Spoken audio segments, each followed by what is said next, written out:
Welcome to our Employment After Deployment webinar. My name is Sarah Nelms, and I'm really excited to be with you here today. I am the Career and Job Search Consultant in the Office of Career Services at Southeastern. Before we get started, I just want to encourage you to fill out the pre-assessment that Craig is going to drop in the chat, which will just help us in ensuring that you are receiving helpful information today. And again, before we get started, I just want to take a moment and pause to say how sincerely grateful we are for your service and sacrifice. Thank you, thank you, thank you for your service. I'm certain it comes with many sacrifices, and the foundation of our country is built on the courage of our military members and veterans. So again, thank you. And with that said, let's dive into what we'll be discussing today. So my goal today is to get you one step closer in your preparation for why you're here at Southeastern to obtain your degree, which is to what? To get a job. Please note that the Office of Career Services mainly serves upperclassmen and alumni. And we're going to be sharing tons of information today, but this is just a really good starting point. So we also encourage you to reach out to Southeastern's Office of Military and Veterans Success and visit some of the resources I will show you today. And additionally, speak to some other military professionals if you are seeking further help in your job search needs. We are going to be covering a lot of ground today. So we're going to start by sharing some common challenges for the job seeking military professional and veteran, and discussing some strategies for overcoming these challenges. But we will also be diving into the big task of professionalism by tackling resumes, cover letters, and interview best practices. And lastly, we're going to finish off on sharing some additional resources that may be helpful for you on your job search journey. If at any point you have a question, please drop it in the chat. We encourage you to ask any questions that you may have along the way in our presentation. I want you to get the most out of our time together today, so I strongly encourage questions and love answering them. In addition, if you think of any questions throughout the presentation or even after the presentation, you can also email our office and we would be more than happy to answer any questions that you have today and thereafter. So let's start by talking some of the common challenges and strategies for the job-seeking veteran. The first big challenge for military professionals seeking civilian jobs is the need to translate their military skills into civilian terms. So you have gained tremendous skills in your military career, skills that will be so valuable for you in the next step in your career. But if you're sending in your application documents or are talking military jargon in your interviews, the recruiter, that information may go over the recruiter's head. And so you want to be able to translate that information into civilian terms. But thankfully, you're not alone. There are tons of resources online, and there's one in particular on military.com, and it's a skills translator. So what I love about this one, and I'm just going to pull it up. So like I said, what I love about this one is that you can actually go in and put your information that's applicable to you. So for instance, you can choose and select your service. And then you can also type in your military occupational status or any of your ratings in there as well. And so it'll provide skills that translate to civilian terms for you. And I really love that it provides that specific information. Also, another common challenge is a skills mismatch. So military veterans should be aware that employers are looking for specific skills, not just general potential. Men and women in the armed forces have invaluable work ethic and leadership capabilities, but that doesn't mean it translates into every specific job. So use the knowledge that I'm sharing with you today to thoroughly read job descriptions and use a targeted approach for your job search strategy by applying to positions that fit your skill set. Also, don't be afraid to reach out to professionals in your field and ask if they have time to answer any questions about the specific role that you're applying or in general about the industry. This is called an informational interview. A lot of professionals love doing these types of things for current students and even recent graduates. When you're performing an informational interview, Ask them about the specific skills in your industry. And if you find gaps between your skill set and the skills that are needed, consider taking additional classes or professional development courses to gain those skills and make you a qualified candidate. Also, another challenge that individuals in the Guard or Reserve face is that they may need to miss work for deployments. So this may conflict with employers' needs. For this specifically, it's important to be up to date with different laws that protect people in the reserves, and also visit Southeastern's Office for Military and Veteran Success if you need more information on this. But most importantly, be honest about your continuing military experience and focus on how you benefit the organization and their mission and what you can bring to that role. Lastly, a common stereotype is that some employers see veterans as too rigid or maybe even too formal. And one way veterans can work to overcome this stereotype is to prepare for interviews. Prepare, prepare, prepare. You're going to hear that a lot throughout this presentation. Start by doing your research into the company mission and culture. Ask yourself, what is the environment like? Is it formal? Is it casual? How do they dress? Use this important information to practice your interview answers. If you're like most people, if you're like me, interviewing is a daunting task. Thankfully, our office has valuable resources for you in the process to help you prepare, which we're going to talk about a little bit later in the webinar. We're even going to show you a really great resource called Big Interview, which I'm really happy to share with you today. But first, let's dive into the document needed before you get to the interview, the resume.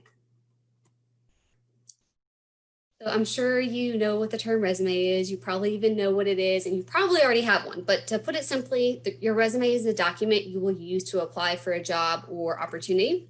And its purpose is to summarize, and I'm going to say that again, summarize who you are professionally. So it's also its purpose is to get you the job interview. It's not to get you the job, but the interview, and to generate interest in you as an applicant. Our suggestion in our office is to have a master document that outlines all of your past and current accomplishments. And from there, you can pull the relevant information to create your polished, tailored document.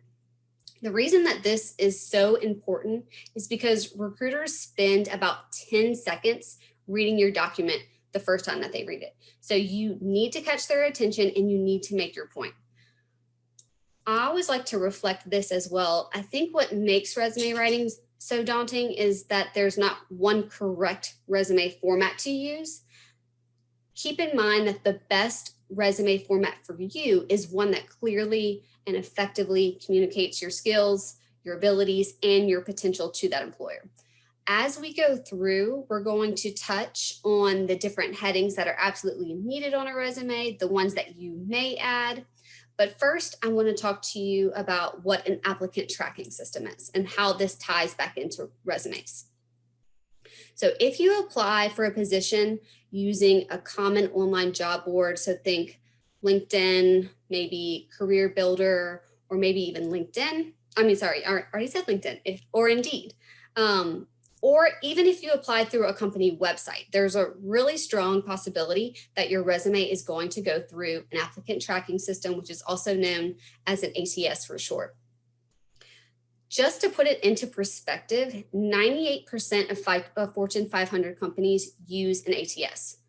So let me show you a little bit about how an applicant tracking system works and how this applies to resumes. So like I said, I'm going to put it into perspective.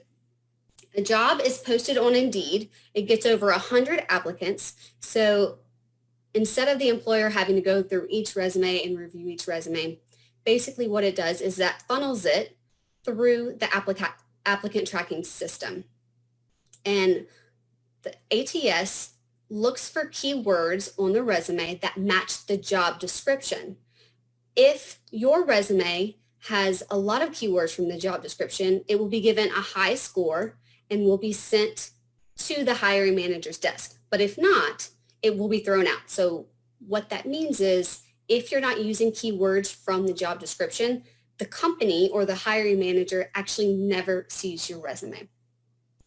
So the purpose of me sharing this with you today is that you need to create an ATS-friendly resume Overall, you want to keep it simple, no tables, no text boxes, no unusual fonts, or even unconventional formatting.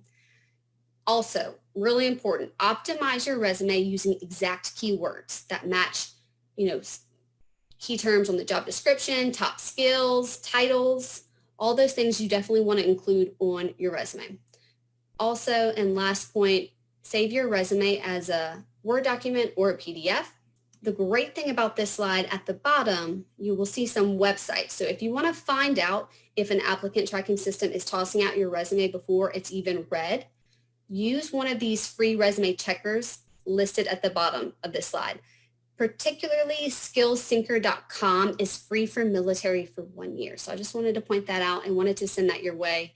I think that could be really helpful because, as you can see, there's a strong possibility that your resume would go through an ATS. Let's talk a little bit about format and a visually appealing resume before we dive into the different sections. Surprisingly, what I mean by that is a resume that's visually appealing doesn't include, fancy formatting, like I just said before, pictures like headshots, or even bright, colorful font. Your goal in writing your document is to make your information really easy for the reader to find.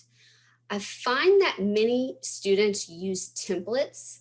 However, I strongly encourage you to start with the blank Word document, because many templates you will find have either a lot of unused white space or overcrowding. A lot of them, and what I find a lot, they're very difficult to edit. And also, they're not good options for an applicant tracking system.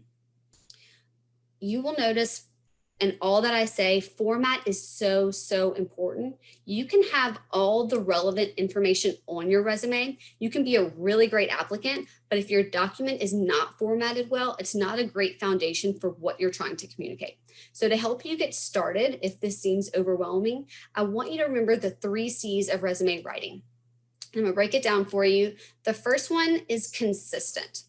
Consistent format throughout your document through the use of spacing between headings, consistent margins, alignment of your information. Also, the use of font style, sizes, and color. You want to stick with professional styles like Times New Roman.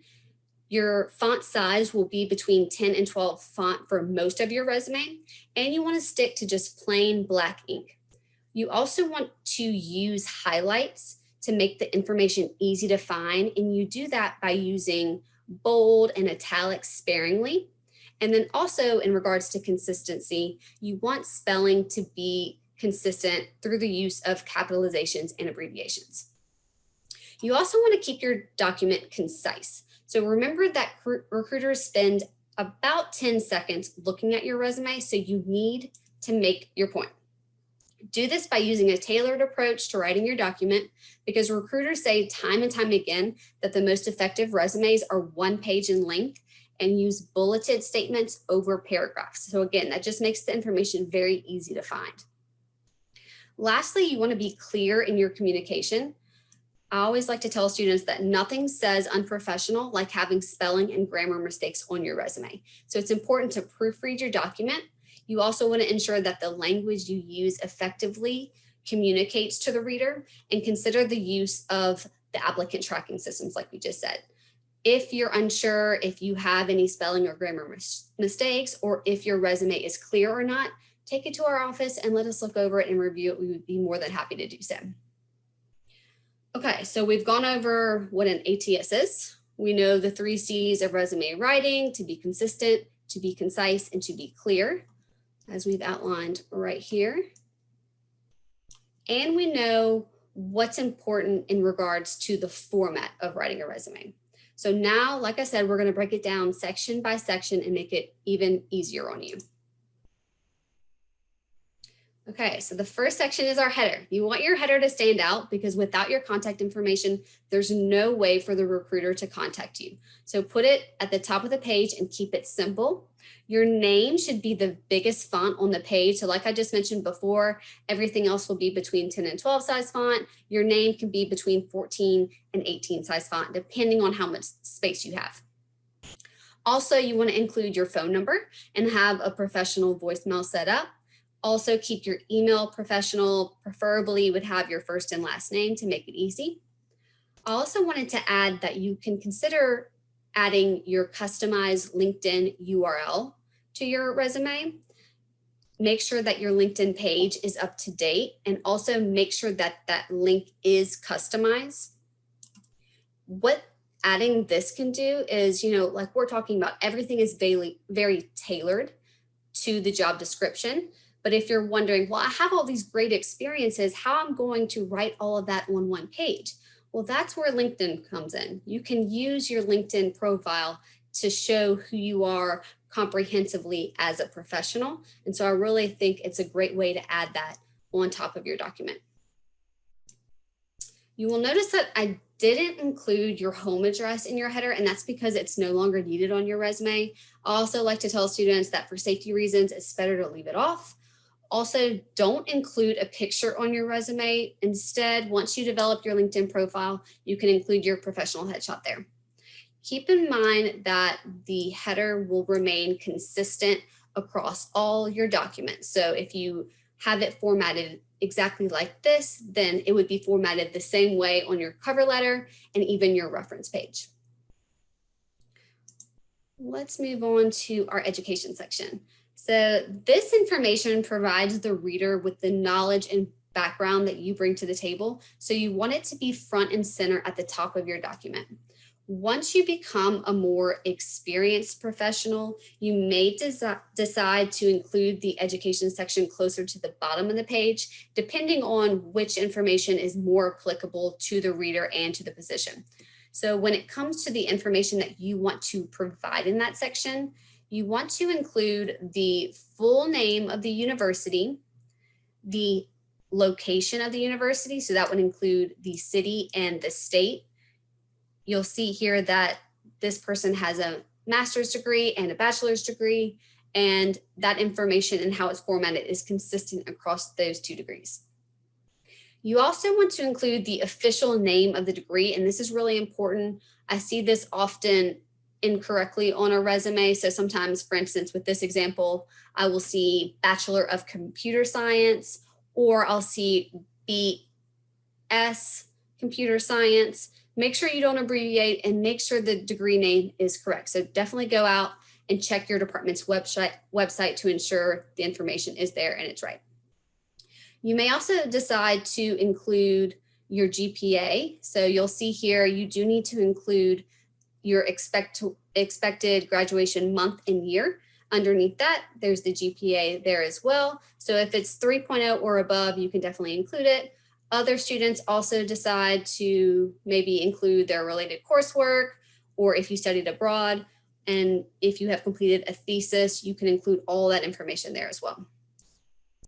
In regards to including related coursework, which you will see right here, you'll notice that these are the full course names. So if you decide to include that section, and if you have space, remember it's all about a tailored document, you can add that there, but it needs to be the full course names, not the acronyms or course numbers, because that doesn't mean too much to the recruiter. Also, like I said before, this information will be in reverse chronological order. So the master's degree is here and the bachelor's degree is here. If you are above your freshman year in college, don't include your high school information, and don't include any colleges that you attended but did not obtain a degree.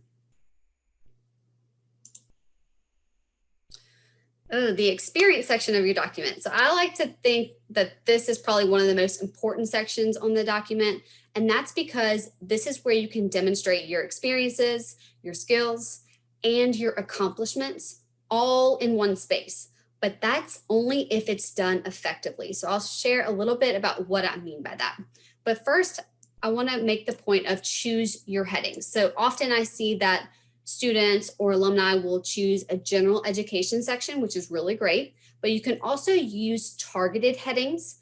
For instance, you can have a leadership experience section and a transferable experience section, or you could have a management experience section and a relevant experience section. Choose headings that will best group and highlight your experiences as they pertain to the position that you're seeking. Also, keep in mind that experiences in this section can include work experience. They can include internships, volunteer, leadership roles within student organizations, sports team participation, and also your military experience that you definitely want to highlight here because you have picked up some amazing skills throughout that experience. In regards to the information that you will include, you'll notice that this looks in some ways very similar to the education section. So you want to have the name of the employer, where you were located, the dates affiliated, and your title. Underneath that, you want to include 3 to 5 bulleted statements outlining your experiences. Bullet point format makes it easier on the reader to find the information. So that's why it's more preferred over paragraphs. These bulleted statements are very important. So when writing them, keep in mind that many students simply list their roles or responsibilities. So while this is a good start, employers want to know what you can bring and what you can contribute to the team or to the organization. So in other words, don't just simply list your responsibilities. Give specific examples of the impact you made and the value you added during those experiences. So focus on those accomplishments, focus on those skills. What I want you to think about and remember as you go and edit your resume, as you go to write your resume, is to use a forward-thinking approach. So how have your experiences prepared you for the role that you want? Again, you do this by emphasizing your skills and emphasizing your accomplishments. Paint a more detailed picture while also being very concise. This is where the skills translator will come in handy. So I just wanted to show you an example of what that skills translator can do for you in regards to the resume. So you'll see here some common translations. So the military knows it as, for instance, commander or chief, whereas civilian employers will know that as director or senior manager. So instead of using these terms on your resume, you would want to use these terms when applying to civilian jobs. Also, you'll notice here some military acronyms. Keep these in mind as you're writing your resume. Some great translations here are business travel, relocation. That makes it easy on the recruiter to know what you mean by that, versus if you just use acronyms, they may not be aware of what that means. Also, I really like in this slide how it talks about commanded. All of those bullet points that we're talking about, they all start with strong action verbs. So this one will really come in handy. Instead of using commanded, you can use supervised or directed. Those will come in handy if you had a leadership role within the military as well.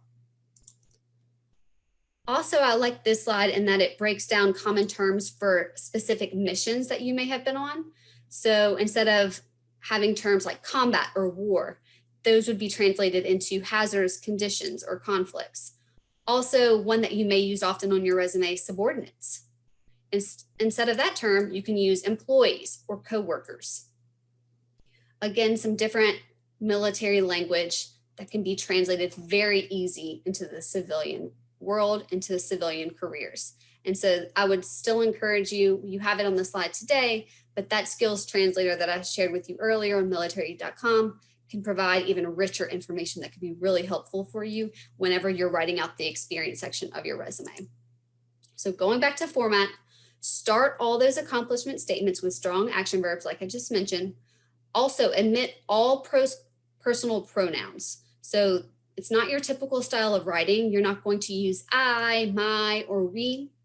And then also you want to quantify whenever possible. So you'll see here in this example, instead of just saying led team, successfully led and monitored a diverse team of 15 people. So again, it paints a more richer picture of what that looked like for you specifically, which is very helpful for the reader to understand what you bring to the table. What's important here is that you can use the job description to tell you what the employers are looking for. Use the skills translator to translate your military experience into civilian terms. And again, use a future focused approach to show the reader who you are professionally and what you bring to the role. So that's how I summarize this. Use the job description, use the skills translator, and use a future-focused approach. Okay, so some Lagniappe sections. I just want to note the header, the education, and the experience sections are the headings that you absolutely need to include on your resume.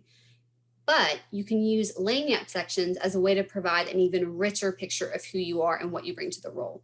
What you include here depends on how much space you have, keeping in mind, again, that most resumes are 1 page in length. We're not going to go over all of these Lagniappe sections today. Craig is going to drop a link to our resume rules page, which outlines these in much, much greater detail. But I just wanted to point out a few of these before we move on to our next topic. One is the objective statement. You'll see here.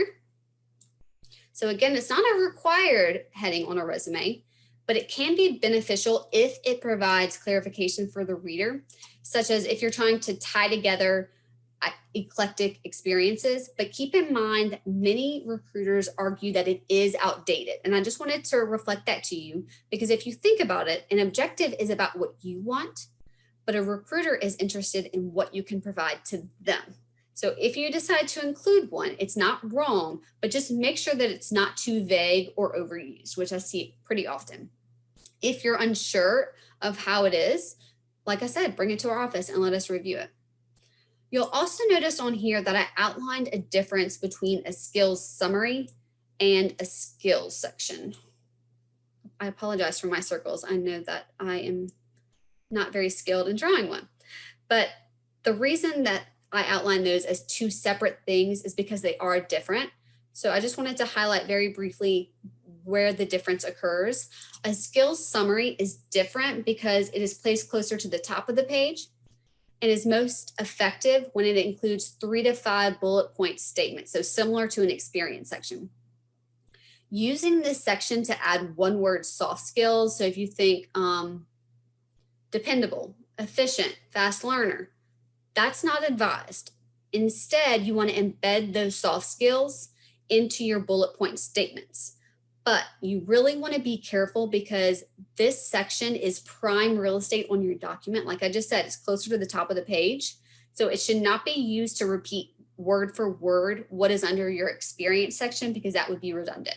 So how I like to think of this, if you're stuck on what to include there, and I included an example here, pretend you have 2 minutes in an elevator with a hiring manager. What would you want to emphasize? That's what you can include there. You'll notice in this specific example, it's specific to someone in computer science, so they're able to outline those computer science skills. And they also talk about some really great skills that they obtained and grew in their military experience, such as communication, teamwork, time management, meeting deadlines, all of those really great things that your military experience has given you.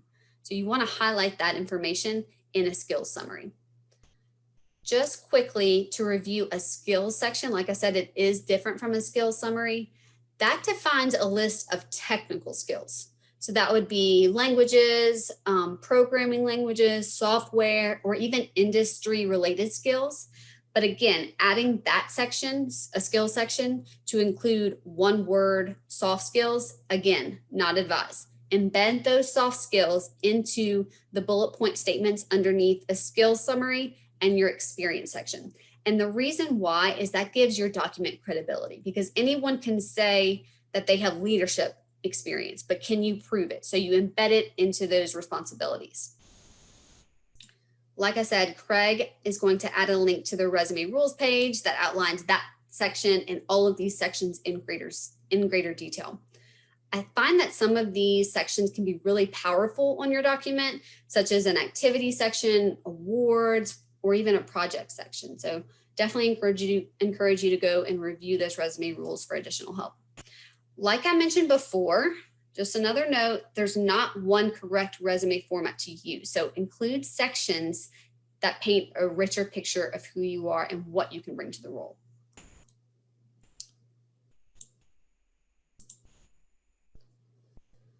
One thing I want to mention is that if you are applying for a job within federal government, you will actually use a different resume format called a federal resume, which is more comprehensive and provides more specific information, both about yourself and about your work experience that you would not include in a regular resume. The big difference is that a federal resume is 3 to 5 pages in length and provides more in-depth information regarding your experiences directly related to the job or general nature of your work. And it also uses narrative statements, which is a little bit different from a typical resume. You will see on this slide here that if you are active in your military role, your current position should be 1 page in length. So putting that into perspective, that's the entire length of a regular resume. So obviously big differences. As I mentioned before, I'm not a specialist in writing a federal resume. So I just wanted to provide you with an overview that there is a difference there. And I wanted to encourage you to visit usajobs.gov. And I'll repeat that, usajobs.gov for additional assistance. Craig will also drop a link to our resume samples page, which provides a federal resume template that you can download and fill in your information to get started. So I hope that's helpful for you. Again, that's usajobs.gov. And also Craig is going to drop the resume sample page in there as well. So let's talk briefly about a cover letter. A little bit different from a resume. It's a great way to show how your experiences, personality, and skills align with an opportunity. I feel you should always be prepared to provide a cover letter for any role that you apply for. And if there is an opportunity to submit one, do it, even if it's not required, because most employers expect to see one. The reason that a cover letter is so great is because it provides even richer information not covered on your resume. And it should be used to further highlight your competitiveness for the role. More importantly, it's a document that introduces you to the reader and should be used to engage them, to make them to want to look at your resume, make them want to look at that next document.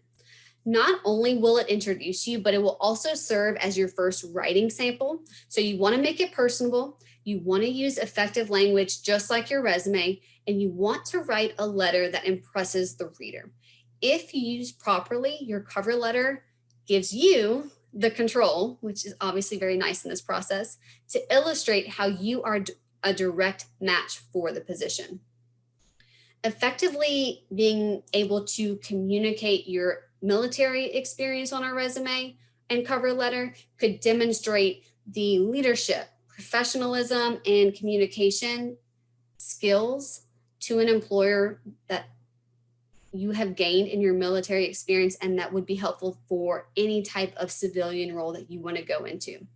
So let's break it down section by section. In addition, after reviewing this webinar, if you wanted additional help, I have a cover letter guide that I can also send your way as well. This, I'm hoping, will help you in writing this process as well. I want to make it as easy on you as possible. So again, we're going to break down the cover letter section by section. So first, you want to keep in mind, again, that you will use the same header as your resume. So name, phone number, email address, maybe your customized LinkedIn URL. You also want to include the date that you're applying and also the information addressing the hiring manager. So if you have their name, you want to make that on your document. If you don't know the name, you could address them as Dear Hiring Manager. Breaking it down paragraph by paragraph, section by section, you want to identify the position that you're applying for in this first section. So you're going to be answering the question, why am I writing? So again, identify the position, mention how you heard of the opening, and then you want to address why you're interested in working for that specific company.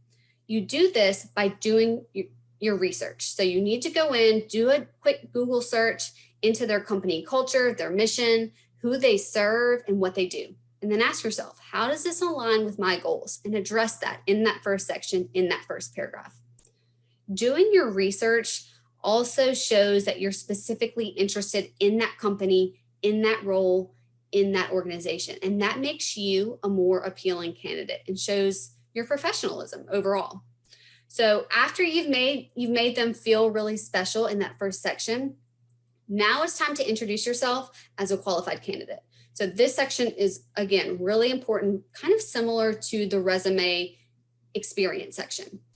It should be 1 to 3 paragraphs, depending on how you want to separate the information and how much space you have. So remember, a cover letter should not be more than 1 page. It'll be between 3 to 5 paragraphs, but never longer than a page. Before you write anything, go back to the job description and highlight the keywords that stand out. Ask yourself, what skills and abilities are they looking for? And use that as a basis for how you will structure your information. I know this is daunting, so if you're still lost, I think an easy way to break this down is to choose 2 past experiences that you want to highlight, one being your military experience. Then look back at the job description and ask yourself, what are they looking for? And use that information to describe yourself in the middle paragraph of who am I and why should you hire me?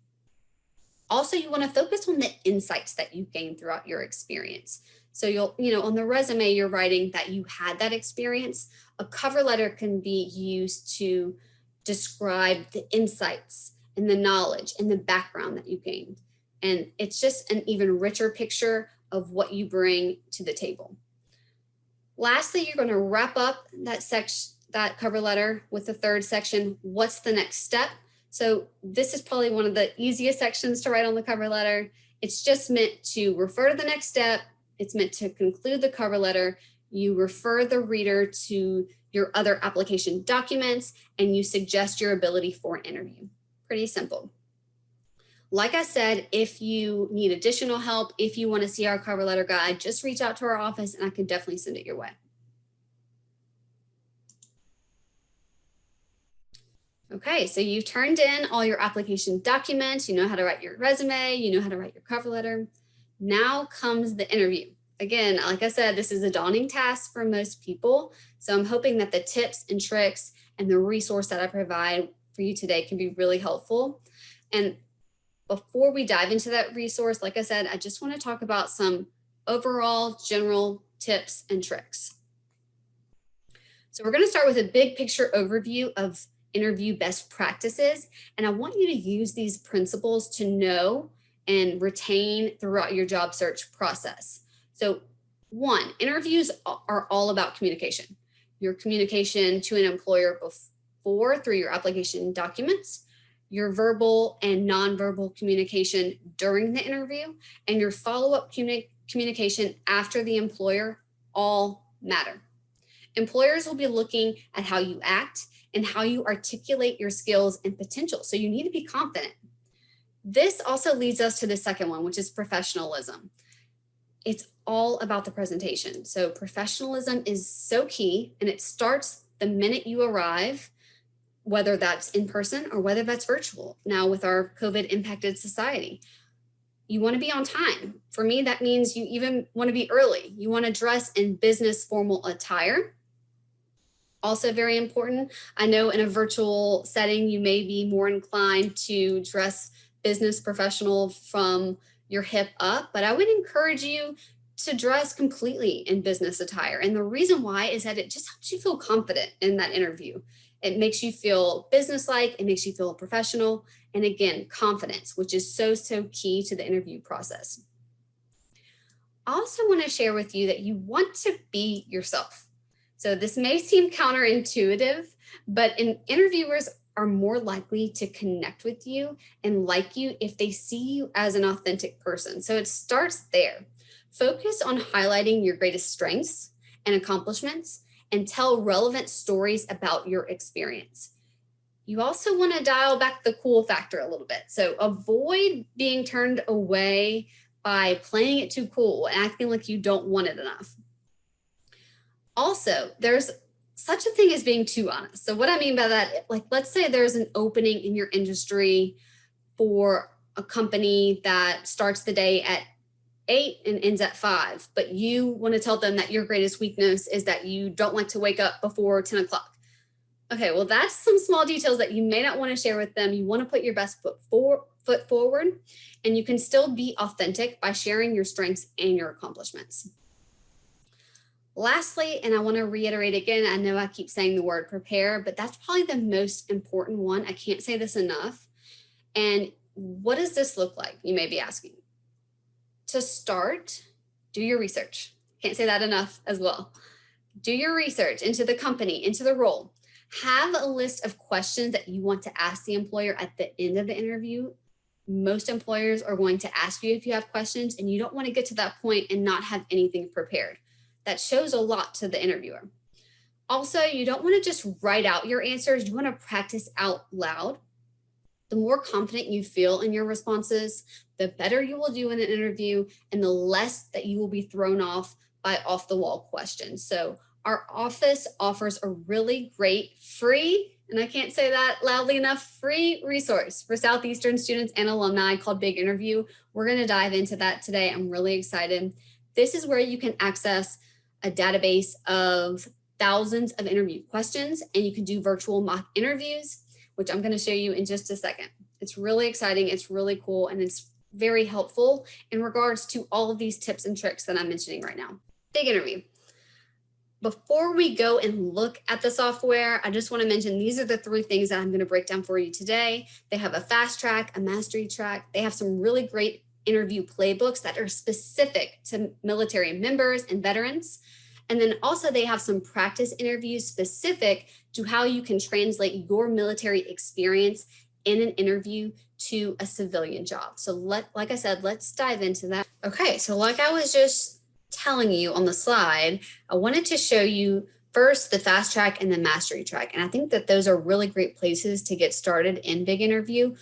Also, what I love about this software is that it doesn't break down the information by word. So you don't have to just go and read it all out like another homework assignment. What's really great is that they provide all this information through videos, which I really love and I think is really helpful and really speaks to current students and even recent graduates. So if you have time, I definitely encourage you to go through the mastery track. As you can see here, there's video lessons. There's about 50 of them. If you have an interview coming up quickly, then the fast track is also a really great place to start. Something to keep in mind that now that interviews have moved mostly to virtual format, so you see that often since we are now impacted by COVID, keep in mind that interviews can be scheduled much, much quicker. So no longer are the days that employers have to schedule interviews a week or 2 out, like let's say they had to fly someone in. All it takes is for them to set up a virtual call. So if you apply for a position that you're really interested in, you could have an interview that same week. And so I would encourage you to go check out Big Interview. Like I said, it's free, and start your practice now. Start your practice before you even go and apply for positions. And that would give you the opportunity to use the mastery track, which is really great, really in-depth information. But like I said, if you don't have time, or if you just wanted to get started on the fast track to see how it is, I would encourage you to go there as well. Also, I wanted to point out the interview playbook. So like I said, there is a really great playbook, 39 video lessons for a military transition. So for someone in your shoes that has had really great, valuable military experience and is wanting to translate that into the civilian world. Lastly, I want to turn your attention to the practice interview. So like I said, again, it's prepare, practice, practice, practice. So go in and actually record some of your answers. You can go by industry, and then you can also go, and you'll see that there's a lot here, but you can also go by veterans interviews. So a military transition, or even certain fields that military veterans and professionals go into when they are ready to go into the civilian world. So I would encourage you to check this out. You will have Andy here doing a mock interview. And again, it's the questions about military experience and how that translates into civilian life. So Big Interview is a really great start. It's very helpful. With our office, you can actually record your practice answers, let our office know that you did that, and we can go and provide even more valuable feedback for how you did, which can be really helpful. Okay, so we just dove into the really great areas for military professionals and veterans on Big Interview. So just to reiterate, Fast Track and Mastery Track are really great places to start. You also have those interview playbooks, not only for a military transition, but there are also some really great ones on there for a recent college graduate or even introverts, which can be really an additional help in the interview process. And then lastly, those practice interviews like we just visited could be an even greater addition, where you can actually not just write down your interview answers, but you can actually go and get the practice needed to be confident and be successful in the interview process. I also wanted to share with you some other resources that could be helpful for you in the job search process. So this is a list of employers with veteran and military hiring initiatives. The one at the top, veteranjobsmission.com, I really love this website.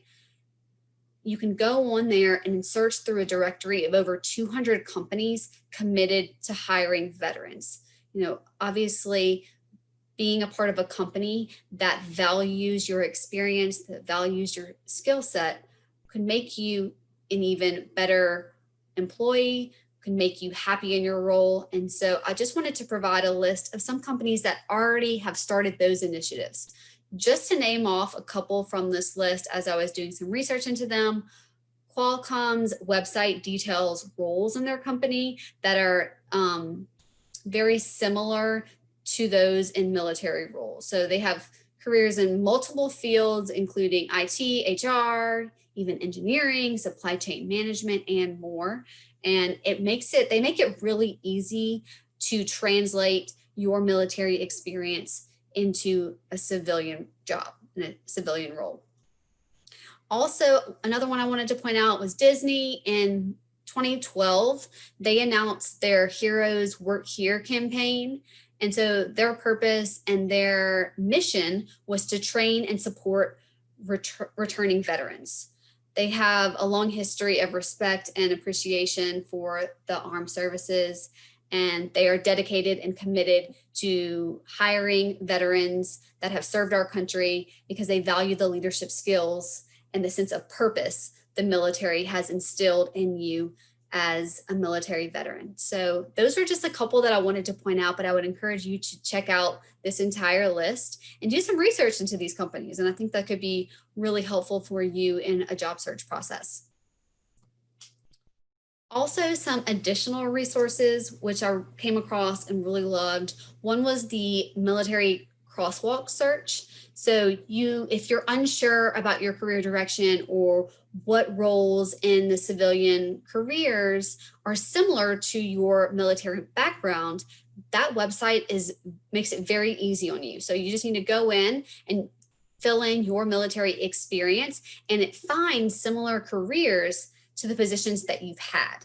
So that's provided by ONET, which is also just a really great resource comprehensively. So encourage you to check that one out.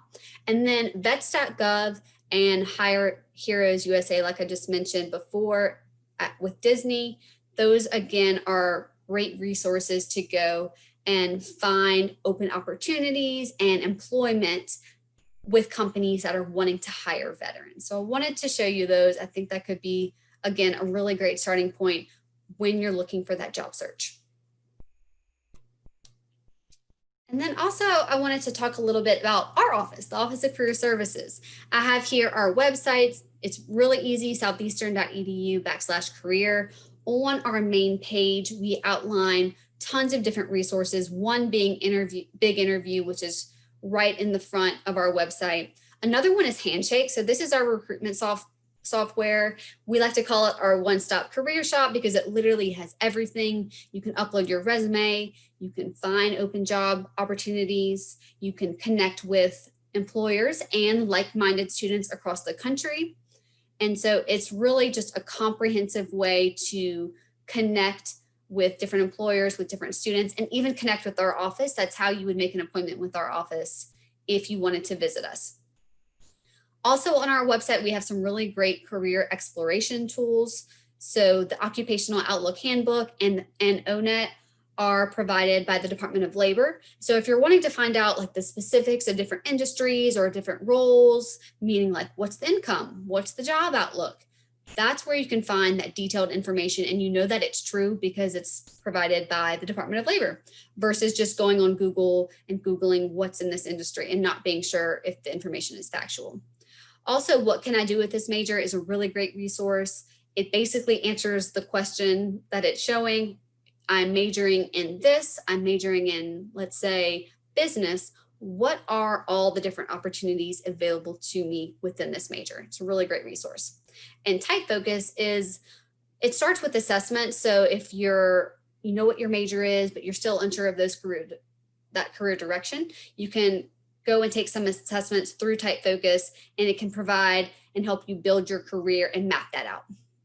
And then lastly, again, I wanted to mention our virtual services. So like I just mentioned, you can connect with our office through Handshake, but we have some really great one-on-one appointments on virtual services like resume and cover letter review, interview preparation, and job search strategies. So we are a resource for you, and we encourage you to visit our office, reach out to us with any questions you may have. We hope you enjoyed this presentation today. We hope it has been really valuable for you in your career as an undergraduate student, and hope it will be valuable to you when you are an alumnus of Southeastern as well. So we encourage you to come visit us and use our services. Thank you for your service.